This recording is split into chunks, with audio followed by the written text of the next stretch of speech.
You're watching News 24 Live. Today we are talking social media liability with Simon Coleman, who is the head of commercial liability at SHA.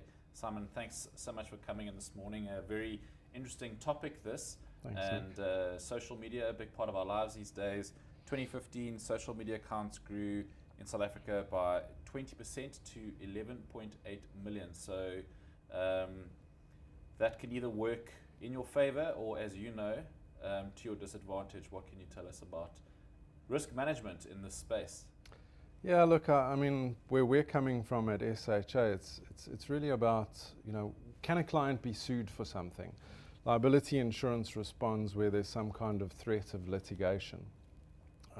But it's important to look at social media patterns, especially when somebody's submitting a claim against a retailer, for instance. So, social media is just this wide-ranging platform where you can get access to a lot of information, including historical stuff, to determine exactly what may have happened when something went wrong. Let's just say you've got a serial claimant, if I can call them that. So one does get consumers that are looking to make a buck out of, let's say, holding a retailer liable for something. Scanning through the social media feed could obviously produce some information that would highlight whether or not this is the kind of person that you're dealing with.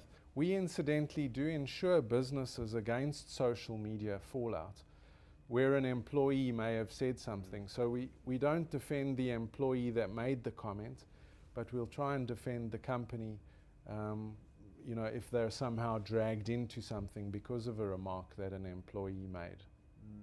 How much experience have you had with media organizations in that respect that have landed in hot water for stuff that's been said on social media? Yeah, look, we try not to insure media organizations.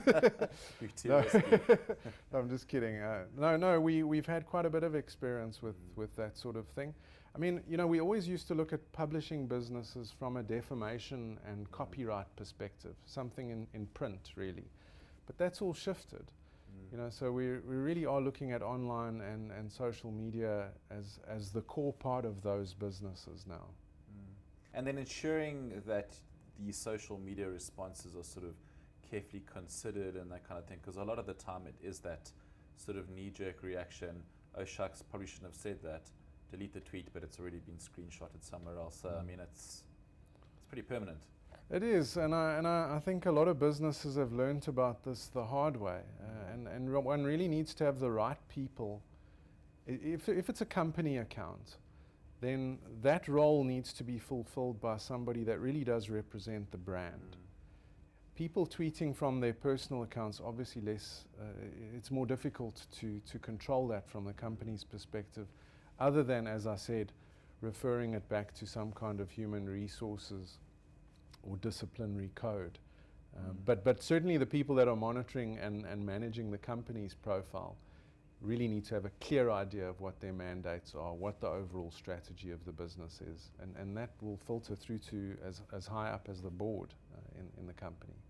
And Simon, would you say Facebook or Twitter is the sort of favored medium for these comments? I the find, work you've done? Yeah, look, I find that the uptake on Twitter has been relatively slow in the South African business sphere. I think the stats that you started talking about when we began showed that there'd been an increase in Twitter use, but it's still largely a Facebook game, and Facebook have been very successful in getting pages and things like that promoted. So what we're seeing is still a lot of activity in the Facebook space. I'm sure the rest will catch up at some point. Okay, Simon, thank you for your insight. Thank you, Nick. Cheers.